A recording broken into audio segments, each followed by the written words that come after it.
Have you ever placed your rosary on the bed before going to sleep on Holy Saturday night? Or left it on the bedroom floor, beside your shoes, near the door? Saint Teresa of Jesus issued a warning so clear, so direct, that the sisters in her care never forgot it. There is a place in the home where the rosary must never rest on the most silent night of the entire Christian year. Not because of superstition, but because Holy Saturday carries a unique spiritual condition, one that affects sacred objects directly and shapes what happens to grace in a household while we sleep. That place exists in nearly every home, and there is a very real chance it exists in yours tonight. Holy Saturday is the moment of deepest silence in all the liturgical calendar. The tabernacles stand empty. No Mass is celebrated. The body of Christ rests in the tomb, and heaven holds a mystery that the earth can barely contain. It is within that sacred stillness that Saint Teresa of Jesus came to understand something very few people recognize today. The place where the rosary rests on this night is not a matter of indifference. There is a specific place, found in almost every home, where the rosary must never be left while Holy Saturday passes in silence. Saint Teresa did not treat this as a minor suggestion. She left it as a direct warning, grounded in what she herself saw and experienced during her deepest hours of contemplation. Before we go any further, I want to ask something of you right now. Write these words in the comments. My rosary tonight is in its sacred place. Don't leave it for later. Write it now as an act of intention, a declaration before God on this very particular night. And if you have been receiving these teachings of Saint Teresa for some time, and you feel they have changed something in your faith, subscribe right now, because there are truths that Saint Teresa left written for difficult times. Truths your soul needs to receive before the moment comes when you need them, not after. What you are about to hear was kept specifically for you, and each part depends on the one before it to make complete sense. There are nights in the year that resemble no other, not because of what happens in the street or what is celebrated in people's homes, but because of what occurs at a level the eyes cannot see, yet the soul perceives with a clarity that can sometimes feel startling. Holy Saturday is one of those nights. And to understand why Saint Teresa of Jesus spoke of it with a gravity she reserved for no other day on the calendar, we first need to understand what this night truly represents in the depths of Catholic faith. Not on its surface, not in its outward appearance, but in its most intimate and most truthful core. The Church calls Holy Saturday the Day of the Tomb. It is the only day of the year on which the Eucharist is not celebrated. The tabernacles have been empty since Holy Thursday night, when the Blessed Sacrament was moved to the altar of repose and consumed before midnight. On Friday, the sky went dark. On Saturday, heaven falls silent, no liturgical bells ring, no incense rises toward an altar, no consecration takes place. The body of Christ lies in the tomb, and the whole Church, in her liturgy, keeps that silence the way someone keeps watch over the body of a person they love with everything they have, not yet certain of what the dawn will bring, even though faith quietly tells them they already know. It was a silence Saint Teresa of Jesus knew from the inside.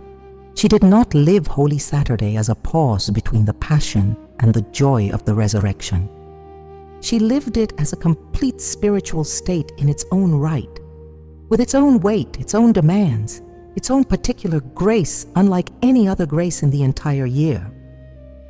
In the Carmel, Holy Saturday night was a night of vigil, of sustained prayer, of an attentiveness to the mystery that the sisters maintained with a rigor Saint Teresa had established from the very first foundations.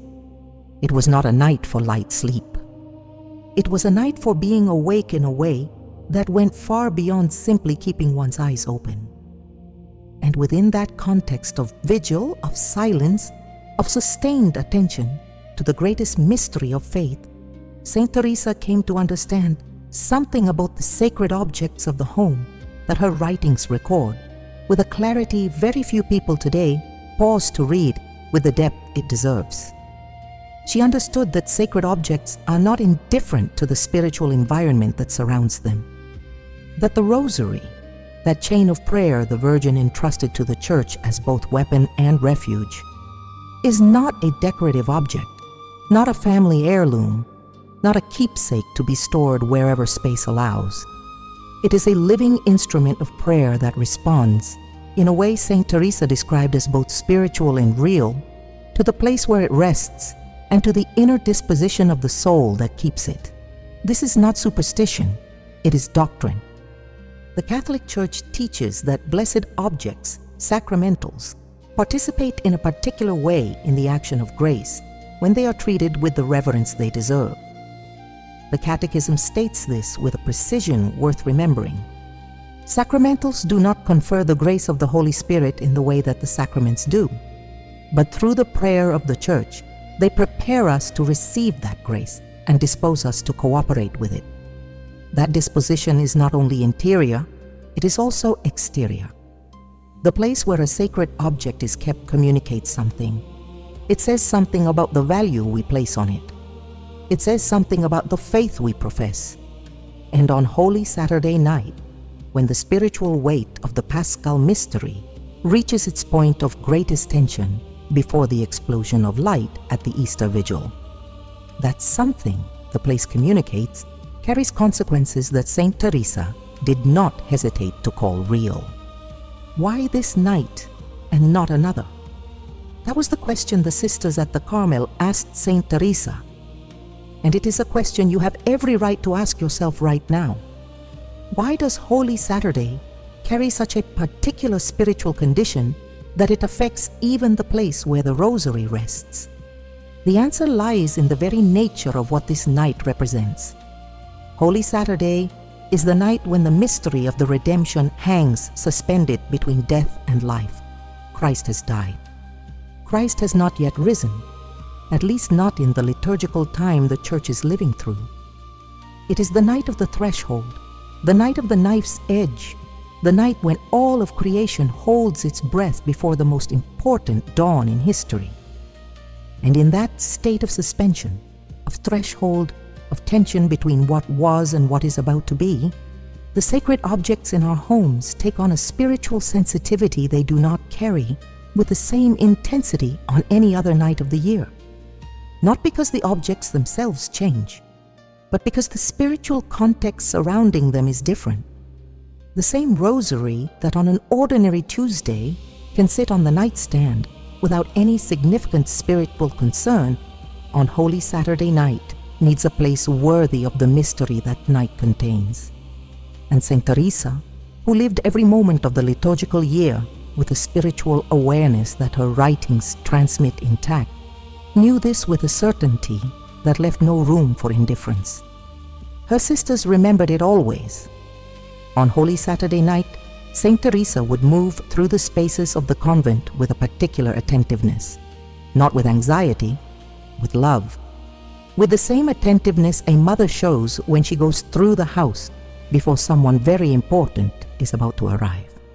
Because for Saint Teresa, the grace of the resurrection, about to break open with the dawn of the Easter Vigil, was exactly that.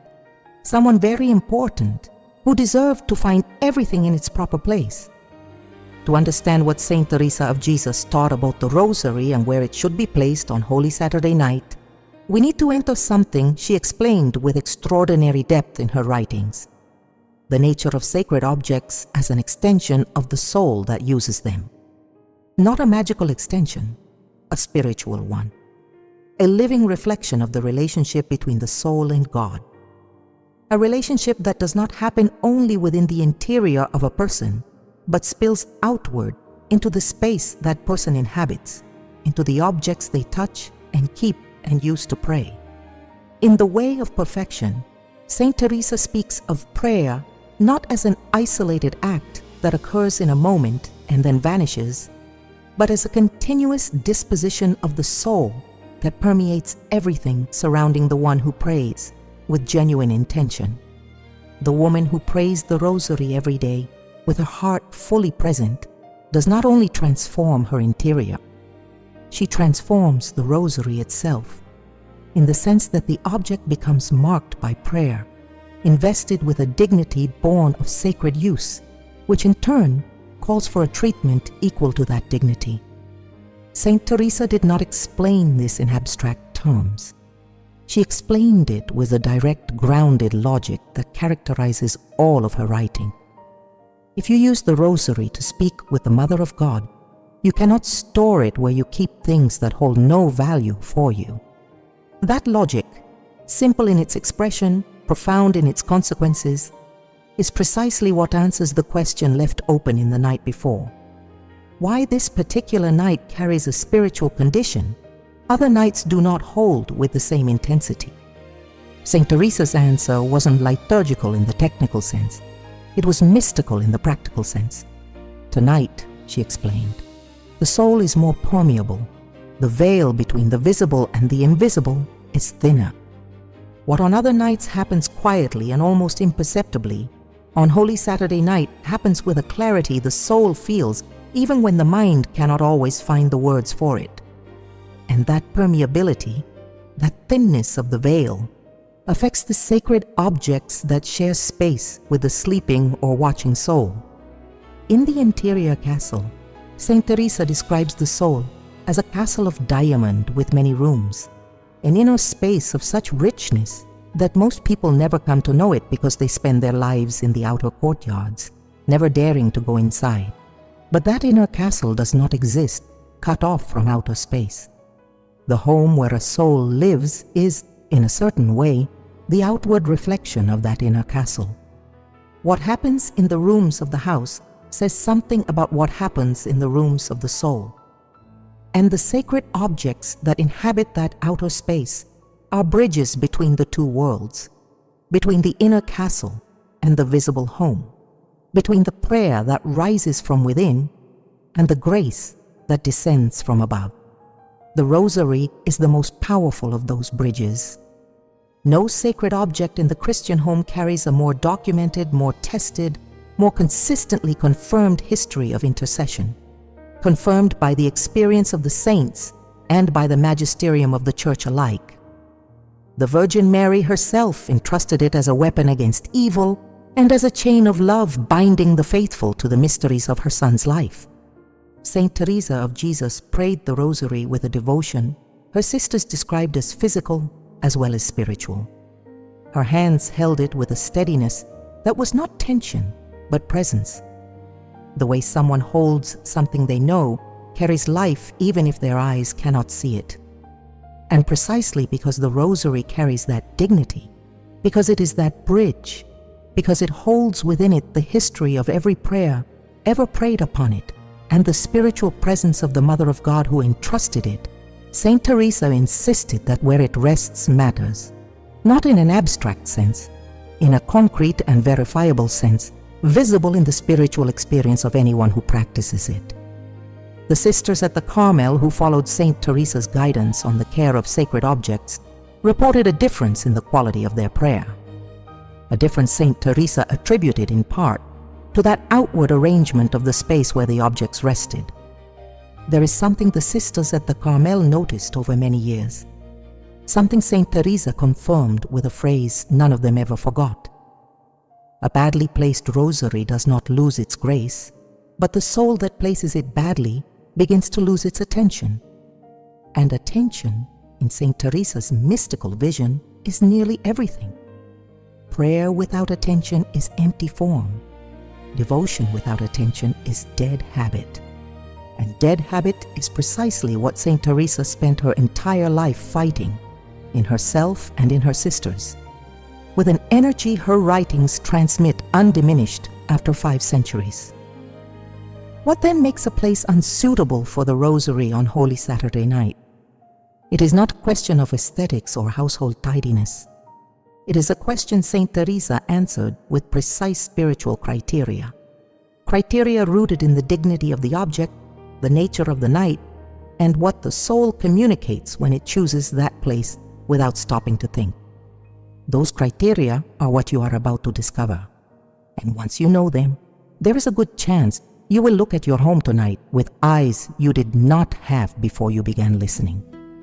The first place Saint Teresa of Jesus identified as unsuitable for the Rosary on Holy Saturday night is also the most common, the most widespread, the one found in nearly every Catholic household without anyone ever having questioned it, because it seems so natural that it is practically invisible. It is the floor, or any surface at or below the level of the waist, the foot of the bed, the bedroom floor, the base of a chair, the doorstep of a room, the lower corner of a shelf where things accumulate without any visible order. Many people leave the Rosary on the floor without any intention of disrespect. It slips from the nightstand while they sleep. They keep it in a bag, and the bag ends up on the floor. They place it on clothes left over a chair, and the clothes slide down overnight. There is no malice. There is carelessness. And carelessness, according to Saint Teresa of Jesus, is precisely the problem. Because on Holy Saturday night, carelessness with sacred objects is not neutral. It carries a spiritual weight that on other nights of the year goes unnoticed, but on this particular night leaves a mark on the soul that is difficult to name, yet easy to recognize. A Carmelite sister from the convent at Alba de Tormes, in a letter that has circulated among contemplative communities for decades, describes something she experienced on the Holy Saturday of her second year as a novice. That night, exhausted by the Holy Thursday Vigil and the Good Friday offices, she fell asleep in her cell before the appointed hour. As she drifted off, the Rosary she had been holding slipped from her hands and fell to the stone floor of the cell. In the early hours before dawn, when she woke to join the community vigil, she found it there on the floor and felt something she could only describe as an interior chill, not a matter of temperature, but of absence. As though something that should have been burning inside her had dimmed during those hours. She picked up the Rosary, kissed it, placed it on the small wooden kneeler by her window, and prayed, asking forgiveness. Not because she had committed a grave sin, but because she felt she had fallen short of something that deserved greater care. That sister was an ordinary woman with no advanced theological training, no pretensions to mystical experience of any kind.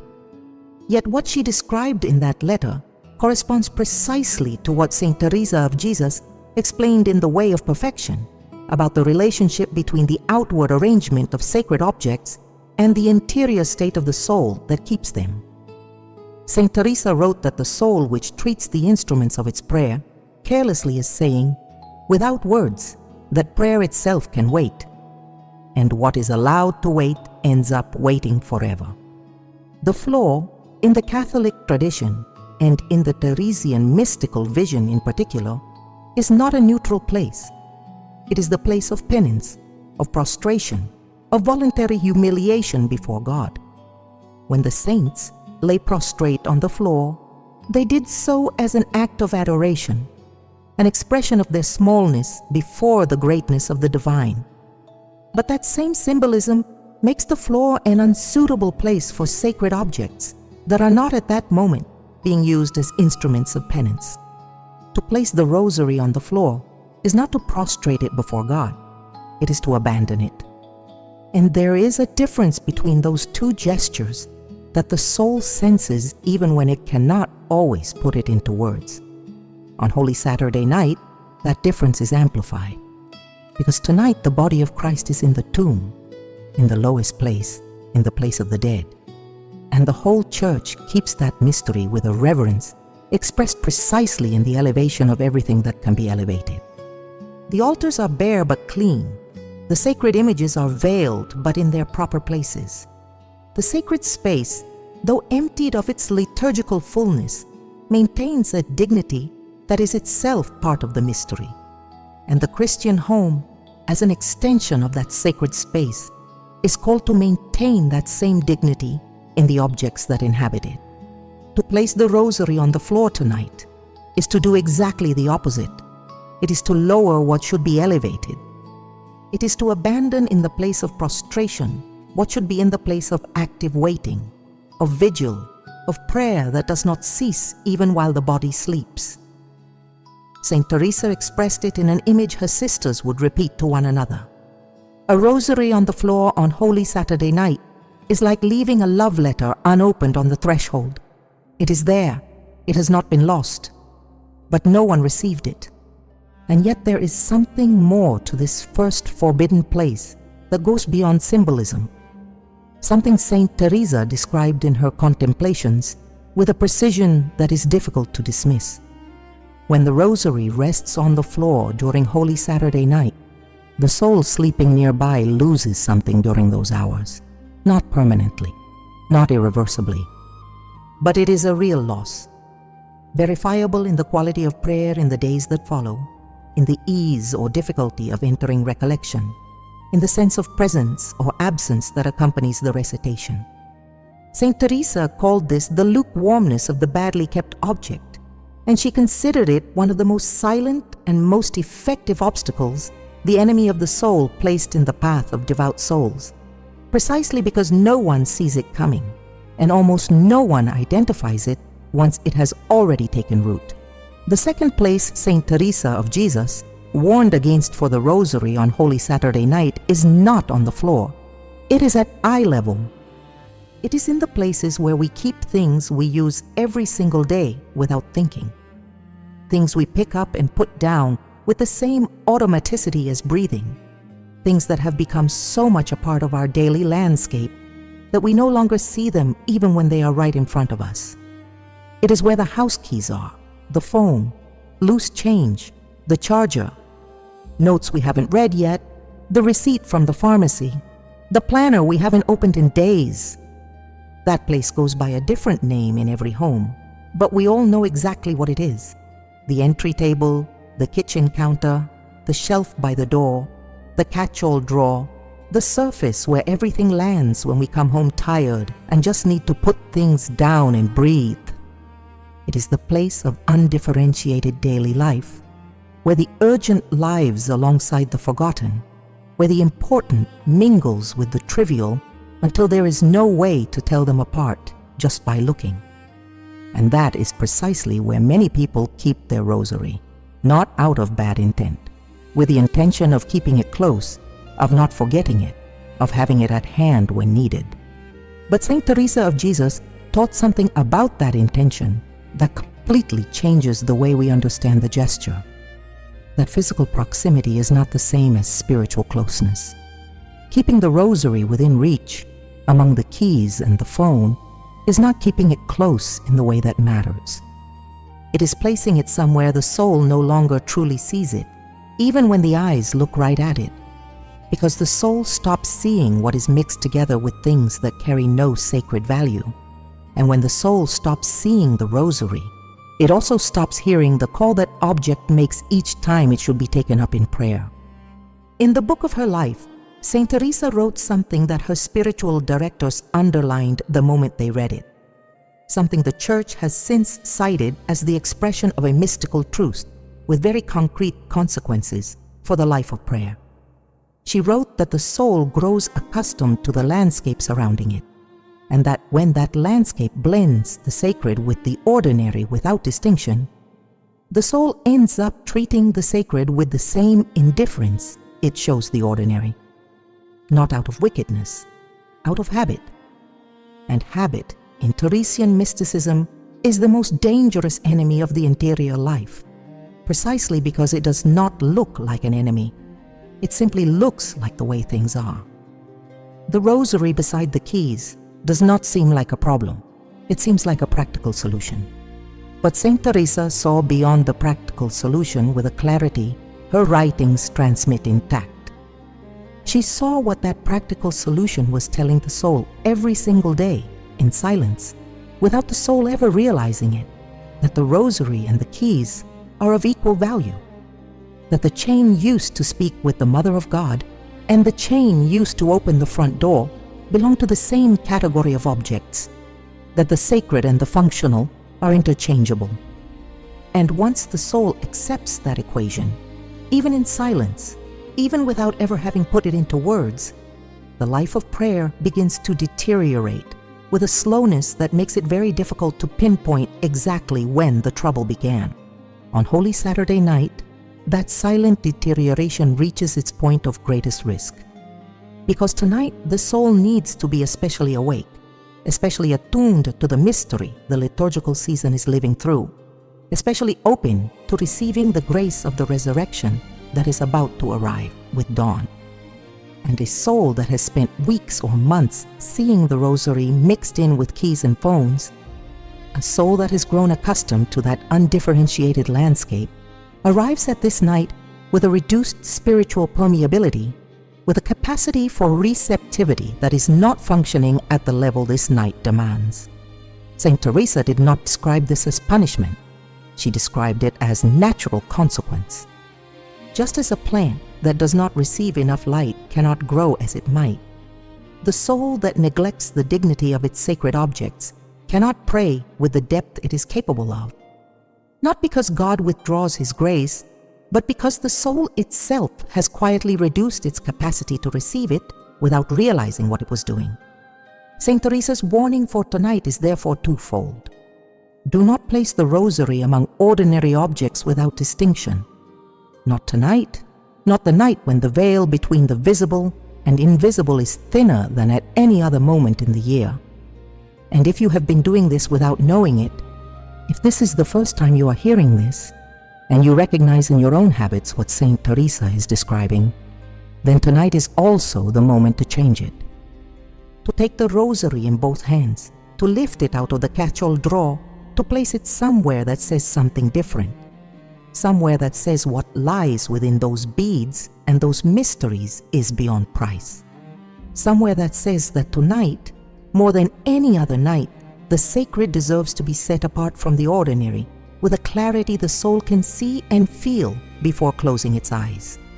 There is a third place where the Rosary should not spend Holy Saturday night, and this one is perhaps the hardest to recognize, because it has nothing to do with height or with the company of other objects. It has to do with the invisible atmosphere that pervades certain rooms in a home, an atmosphere Saint Teresa of Jesus described with a precision her sisters sometimes found uncomfortable, precisely because it touched something they all recognized in their own experience, but few had dared to name aloud. There are rooms in houses where disorder has become a permanent resident. Not the disorder of a busy day, not the passing chaos of a move or an intense week of work. Habitual disorder, the kind that has been there for months, that has become part of the home's geography, as though it had always been there. But Saint Teresa was not speaking only of visible disorder. She spoke of something that visible disorder reflects, something deeper and more important than things out of place: habitual discord. The rooms where arguments always happen, where conversations end in tension, where the silence that follows harsh words is not the silence of peace, but the silence of what went unresolved, still present like a shadow no one wants to look at directly. Those rooms carry a spiritual atmosphere that Saint Teresa described with an image impossible to forget once you have heard it. They are rooms where the spiritual air is stale, where grace enters with difficulty because the environment it finds is not prepared to receive it. This is not an esoteric claim or an unsupported folk belief. The Catholic Church teaches that the environment in which we live and pray influences our disposition to receive grace. The Church's exorcists, the priests who work in the spiritual liberation of persons and places, confirm from their pastoral experience something Teresian mysticism anticipated by centuries. The spaces where habitual conflict has taken up permanent residence accumulate a spiritual density that makes prayer more difficult and the presence of the sacred harder to sustain. Saint Teresa lived this firsthand during her foundations. There is an episode in the Book of the Foundations she narrates with a candor that is genuinely disarming.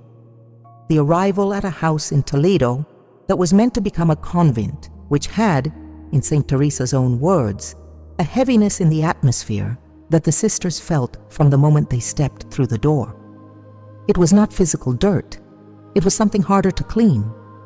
Saint Teresa directed that before a single sacred object was placed in any room of that house, prayer should be offered in every corner, every space should be blessed, the windows thrown open, letting in not only sunlight, but the light of continuous prayer that filled the house room by room until the atmosphere shifted in a way every sister felt without anyone needing to say it aloud. That episode is not a charming piece of historical anecdote. It is a practical teaching about something Saint Teresa considered fundamental. That sacred space does not happen by accident. That placing a sacred object in a room is not enough to sanctify that room. That the sanctification of space requires active disposition, deliberate preparation, attentiveness to the invisible atmosphere surrounding the visible. And when that preparation is not made, the sacred object placed in that space does not lose its nature, but it does lose part of its spiritual efficacy for the soul living there, because a soul living in an atmosphere of habitual discord carries that discord within, and the prayer born from that interior has less depth, less stillness, less capacity for assent than prayer born from an interior at peace. The rosary placed in the room where arguments are constant, in the bedroom where tension between two people has gone unresolved for months, in the young person's room where distance from the faith has created an atmosphere of spiritual resistance, in any space in the home where habitual disorder and habitual discord have come to feel inevitable, that rosary is spending Holy Saturday night in the least fitting place imaginable. Not because the rosary suffers, but because the soul that keeps it there is telling the Paschal mystery, about to break open with the dawn, that the space where it is being welcomed is not ready. And the grace of the resurrection, which Saint Teresa described as the most powerful grace of the entire liturgical year, the grace that can change what seemed beyond changing, the grace that arrives with the Easter Vigil carrying a potency no other celebration in the year can match. That grace needs a space disposed to receive it, not a perfect space, not a home without struggle or without history, simply a space that has made the gesture, even a small one, of preparing itself, of moving something, of changing something, of saying through a concrete and visible act that tonight is different and that the soul knows it and is ready to receive it differently. The rosary is that gesture. Placing it well tonight is saying to grace, "Come in." Leaving it in the room of habitual discord is, without realizing it, closing a door that should be standing wide open, especially tonight, when the dawn that is coming carries the greatest light the world has ever seen. There is a fourth place where the rosary should never spend Holy Saturday night, and Saint Teresa of Jesus identified it with a clarity that was necessary in her own time and is even more necessary in ours, because the problem she described has not diminished over the centuries, but has multiplied in ways she could not have foreseen, yet would have recognized immediately had she seen them. It is the place where the rosary shares space, without any separation or distinction, with objects that do not belong to Christian devotion.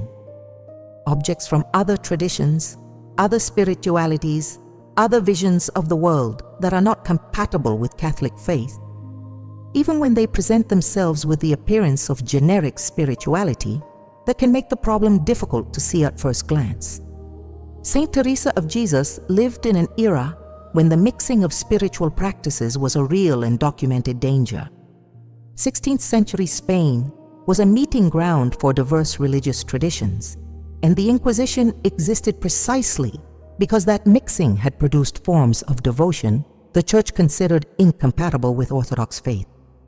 Saint Teresa herself was examined by the Inquisition on more than one occasion, not because her teachings were heterodox, but because the intensity of her mystical experiences was difficult to classify by those who had never lived them. But Saint Teresa understood better than anyone, precisely from inside that mystical experience, why the purity of spiritual space mattered. Why mixing was not only a doctrinal problem, but a practical one with visible consequences in the prayer lives of those who practiced it. often without being aware they were doing so at all. In The Way of Perfection, Saint Teresa wrote about the importance of purity of intention with a precision that goes far beyond moral intention in the strict sense. She spoke of the purity of the soul's interior space, the need for that space not to be divided among several masters, for the prayer that rises toward God not to carry within it currents flowing from other directions. And that interior purity, Saint Teresa insisted with characteristic logic, is reflected and sustained by the purity of the exterior space where the soul lives and prays. Today, in Catholic homes across the United States, across England, across Australia, and throughout the English-speaking world, that mixing exists in ways far more visible than their owners usually care to acknowledge. There are homes where the Rosary shares space with figures from other religious traditions, with energy-cleansing objects of non-Christian origin, with amulets, with tarot cards kept in a drawer, with crystals placed with spiritual intention according to New Age practices, with statuettes of pre-Christian origin to which some form of veneration is offered, even when the owner does not call it that. The intention is not always bad. Sometimes there is genuine confusion. Sometimes there is inherited family practice that no one has stopped to examine. Sometimes there is a sincere spiritual search that has drawn from multiple sources without noticing the incompatibility. But Saint Teresa of Jesus would say today exactly what she said in the 16th century. The Rosary cannot share space with objects belonging to a vision of the spiritual world that is not Catholic. Not because the Rosary loses its nature, not because the blessing it received is cancelled by the proximity of other objects, but because the soul living in that mixed space, the soul that accepts that coexistence as normal, is sending its interior a message that sooner or later produces consequences in its prayer life. That Catholic faith and other spiritualities are equally valid, equally effective, equally capable of drawing it closer to God. And that message, even when never formulated in words, erodes something fundamental in faith: the certainty that Christ is the only way, the only truth, the only life. Holy Saturday night is the night when that certainty is about to be confirmed in the most radical way possible, with the resurrection arriving at the dawn of the Easter Vigil. It is the night when the Christian soul should be more united than ever to that certainty, more free than ever from everything that divides it, more open than ever to receiving the grace that confirms the faith it lives is true and living and powerful.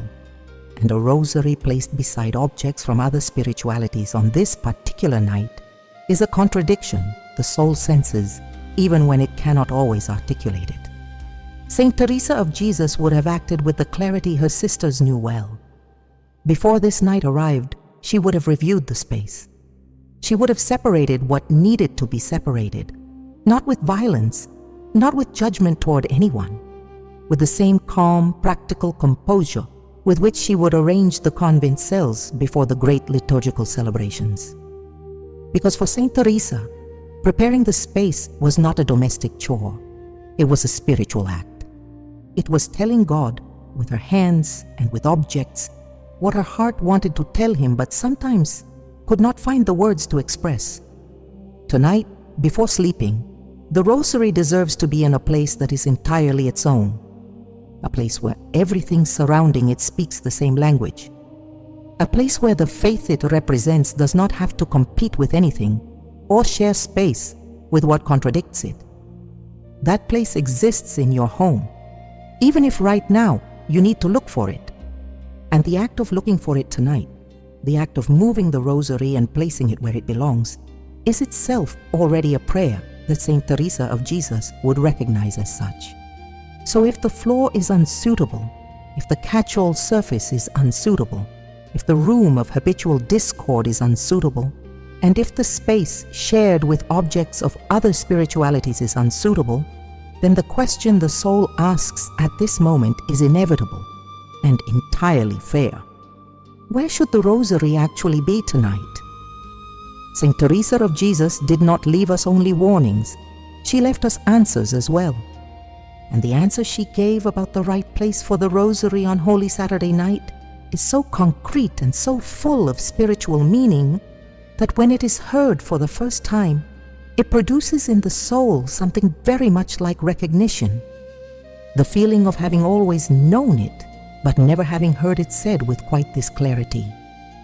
The right place, according to Saint Teresa, is not a specific physical location that works identically for every home and every person. It is not a formula to be applied mechanically without the heart's participation. The right place is the one the soul chooses with deliberate intention, with awareness of what it is doing, with the same interior disposition it would bring to choosing a place to welcome someone very important. And that interior disposition is precisely what transforms an ordinary place into a sacred one. Not the architecture of the space, but the intention of the soul that chooses it. That said, Saint Teresa did leave concrete criteria that help identify that place in any home, regardless of its size, its order, or its history. The first criterion is elevation. The Rosary should be in a place above waist height, a position that communicates reverence without needing words. On a nightstand, reserved exclusively for objects of prayer. On a small home altar, however simple. Hanging on a wall in a place where nothing else competes for its presence. In the hands of an image of the Virgin that holds a place of honor in the home. In any place the soul has consciously chosen as sacred. Not a place of passage, not a place of accumulation. The second criterion is solitude. The Rosary tonight deserves to be alone, or in the exclusive company of objects from the same spiritual family. An image of the Virgin, a crucifix, a holy card, a blessed candle. Objects that speak the same language, that belong to the same tradition, that strengthen rather than dilute the sacred presence of the Rosary in that space. Saint Teresa insisted that the solitude of a sacred object is not isolation, but concentration. It is like the silence surrounding an important word. It does not diminish the word, but makes it more audible. The third criterion is explicit intention. Saint Teresa of Jesus taught her sisters to place the Rosary in its place each night with a conscious gesture, a brief prayer, an act of offering that turned that domestic movement into a spiritual one. The prayer need not be long or elaborate. It can be as simple as saying, "Mother, I entrust this Rosary to you tonight. Watch over my home while I sleep." That phrase, or any other that rises from the heart with sincerity, transforms the act of placing the Rosary in its place into an act of living prayer, one that Saint Teresa considered of a spiritual efficacy very few people draw upon, because very few people know it exists. On Holy Saturday night, that gesture carries an additional dimension that on no other night in the year carries with the same intensity. Because placing the Rosary in its place tonight, with deliberate intention, with a brief and sincere prayer, with the awareness that the Easter Vigil is about to begin, and that the dawn will bring with it the greatest light in history, is to take an active part in the spiritual preparation for that dawn. It is to say to the mystery of the resurrection that is about to arrive, "This home is waiting for you. Awake. This soul is ready." The Rosary is in its place because the one who keeps it knows that tonight is not an ordinary night, and has made the concrete gesture of treating it as what it truly is. Saint Teresa of Jesus made that gesture at the Carmel with a quiet solemnity her sisters found more eloquent than any words. On Holy Saturday night, before retiring to her cell to continue her vigil in solitude, she would move through the community's prayer space, ensure that everything was in order, and place her own Rosary, the one that had accompanied her deepest contemplations, in the place of honor it held beside her favorite image of the Virgin. She did not leave it anywhere. She placed it there with both hands, with deliberate slowness, the way someone makes a deposit they know they will collect at dawn, with interest that belongs to no world but this one. But there is something more in all of this that has not yet been said. something Saint Teresa left written about what occurs spiritually in the home when the Rosary rests in its right place during Holy Saturday night. Something her sisters described as the hardest experience to put into words, and at the same time, the most real of all the experiences they had on this particular night. Something that has to do not with the Rosary itself, but with what the Rosary, placed well, awakens in the soul that sleeps nearby, while the holiest season of the year passes in silence and in waiting. That is what comes next. What Saint Teresa of Jesus left written about what occurs spiritually when the Rosary rests in its right place during Holy Saturday night is not found in a single text or on a single page of her works. It is scattered across fragments that her editors and commentators have gathered over the centuries with the patience of people who know they are working with something that deserves every bit of care they can give it.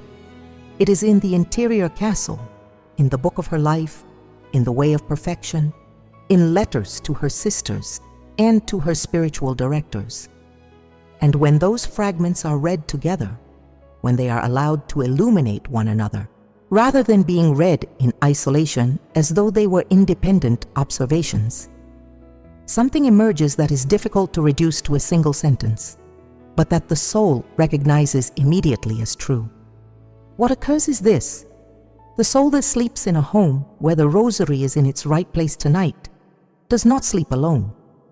It sleeps accompanied in a way that Saint Teresa described as the most silent and most real company that exists. More real than human company, because it does not depend on a state of wakefulness to be effective. More silent than any visible presence, because it acts at the level where the soul and God meet without intermediaries. The Virgin Mary, whose Rosary is the Rosary that has been kept with care, remains close to the home where that Rosary has been placed with intention and with reverence. Not as a magical presence that triggers an automatic mechanism, as a maternal presence that answers love with love, care with care, the deliberate act of honor with an attentiveness that protects and prepares the soul for what the dawn is about to bring. Saint Teresa of Jesus wrote in her own words, in a letter to one of her Carmelite sisters, who was passing through a night of particularly deep spiritual darkness, something that illuminates this reality with a clarity no commentary can improve upon. She wrote that the Mother of God does not abandon the place where her name has been invoked with love, and that the Rosary is the most direct way that exists to invoke her name, with the hands as well as with the heart. Whoever keeps the Rosary as what it truly is, with the reverence it deserves, is saying through that gesture that the Mother of God has a place in their home. And the Mother of God, according to Saint Teresa, never fails to answer that invitation. On Holy Saturday night, that presence carries a particular density it does not carry with the same intensity on any other night of the year. Because tonight the Virgin Mary also watches, she also waits. She also holds in her heart the sorrow of Friday and the promise of Sunday in a tension of love that the Church has contemplated across the centuries as the greatest act of faith any human being has ever performed. Mary's faith in the resurrection of her Son during the hours when it had not yet occurred. The Virgin who watches tonight in the liturgical mystery is the same Virgin who draws close to the home where her Rosary has been kept with love. And that closeness is not a metaphor. Saint Teresa described it as a real experience, verifiable in the soul that is sufficiently awake to perceive it. What the soul that sleeps near that well-placed Rosary receives during Holy Saturday night is an interior preparation for the Easter Vigil that could not be received in any other way. It is as though the soul, during sleep, is being disposed from within for the grace that will arrive with the dawn. As though something that in the waking state requires effort and sustained attention occurs during sleep in a silent and complete way, without the mind needing to participate, because it is the heart alone, the heart that made the right gesture before closing its eyes, that receives and that responds. The sisters at the Carmel who followed Saint Teresa's guidance about the Rosary on Holy Saturday night reported generation after generation the same experience. Waking on Easter Sunday morning with an interior disposition unlike that of any other dawn in the year, not with visions or extraordinary phenomena, with something simpler and at the same time more profound, a certainty. A certainty that the resurrection is not merely an article of the creed professed by the mind, but a reality the soul has touched during the night in a way it cannot fully explain, yet cannot deny. That is what the Rosary, resting in its right place, makes possible tonight. It does not guarantee it as though it were an automatic mechanism. It disposes, it prepares, it opens, because grace never forces, grace invites. And the Rosary, kept well on the holiest night of the year, is the half-open door that tells it, come in. The soul is waiting. The home is ready. Tonight, unlike so many others, no one fell asleep without having made the gesture that needed to be made. Saint Teresa of Jesus spent decades teaching her sisters that the spiritual life is not built only through grand acts of devotion or long hours of prayer in the chapel. It is built also through the small and precise gestures the soul makes in the ordinary spaces of daily life, through the attentiveness shown to sacred objects, through the reverence offered to them in the moments when no one is watching, through the decision to treat the sacred as sacred, not only in church, not only on Sundays, but also on Holy Saturday nights when the greatest mystery of faith is about to unfold. And the soul that has made the right gestures will receive it with an openness that no other soul that has not made them will be able to match in quite the same way. Tonight you have that opportunity. The Rosary is waiting for you to decide where it will spend the holiest night of the year. And now you know what Saint Teresa of Jesus knew. That decision matters far more than you had ever imagined. You made it to the end. And that says something about you than everyone can say. In a world where attention scatters in every direction without ever truly landing, you stayed. You listened all the way through. Something your soul needed to hear before this night was over. And what you received tonight was not information. It was something rarer and harder to forget. A truth that Saint Teresa of Jesus kept in her writings across the centuries, waiting to reach the soul that would be willing to receive it with the seriousness it deserves. You now know that Holy Saturday is not an ordinary night. You know that the liturgical silence of this night carries a spiritual weight that touches the entire home, the sacred objects that inhabit it, and the soul that sleeps within it, more or less disposed to receive the grace that the dawn will bring. You know that the floor is no place for the Rosary tonight, nor is the cluttered surface where it mingles with keys and phones, nor the room where habitual discord has made the spiritual air heavy, nor the space where objects from other spiritualities share presence with what belongs exclusively to Catholic faith. And you know, above all, what occurs when the Rosary is in its right place, that the Virgin Mary draws near, that the soul is prepared during sleep for the grace of the resurrection, that the small and precise gesture of placing the Rosary well tonight opens a door that would otherwise remain closed. That is what you carry with you from tonight. Not a list of rules, a living understanding of something Saint Teresa of Jesus lived and taught with all the fire of her contemplative heart. An understanding that from tonight onward will change the way you look at the Rosary every time you take it in your hands, every time you put it away, every time you reach for it in the place where you left it. Because now you know that place says something. It says something about your faith, about your love, about the seriousness with which you treat what God has given you to draw closer to Him. Staying to the end was the best decision you made tonight. And Saint Teresa of Jesus, who intercedes from heaven for every soul that seeks God with sincerity, knows that gesture of yours, that choosing to stay and listen. She knows it and accompanies it with the same warmth with which she accompanied her sisters at the Carmel for decades, always saying the same thing in different words. The soul that truly seeks God never seeks in vain. But there is something more I want to share with you before this night draws to a close. Something that touches what comes after tonight, what Easter Sunday will bring, what the Church will celebrate with a joy that has no equal in the entire liturgical year.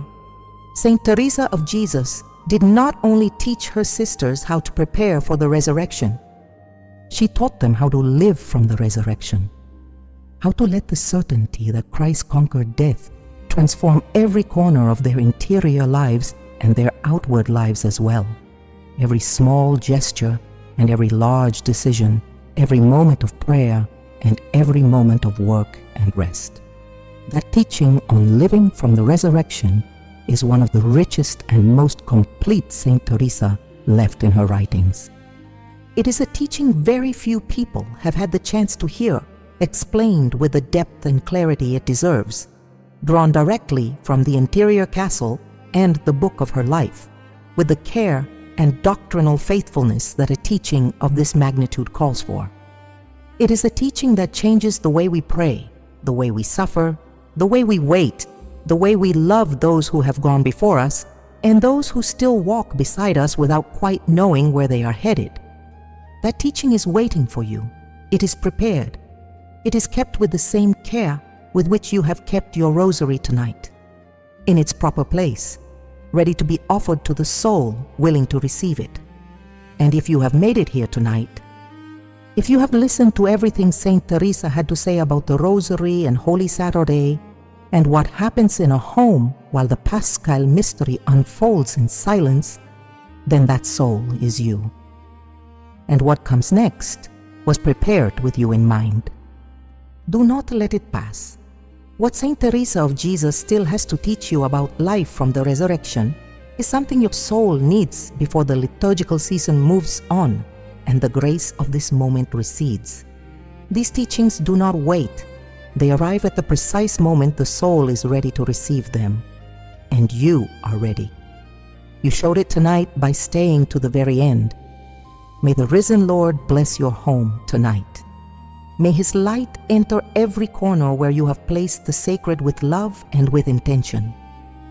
May the Virgin Mary, whose rosary you have kept with the reverence it deserves, remain close to you while you sleep and wake you tomorrow morning with a heart prepared for the greatest joy of the year.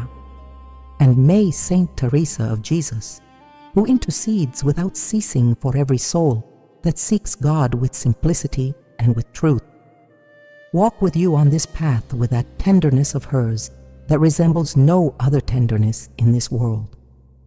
Until next time, with all my love and all my faith, God keep you. God keep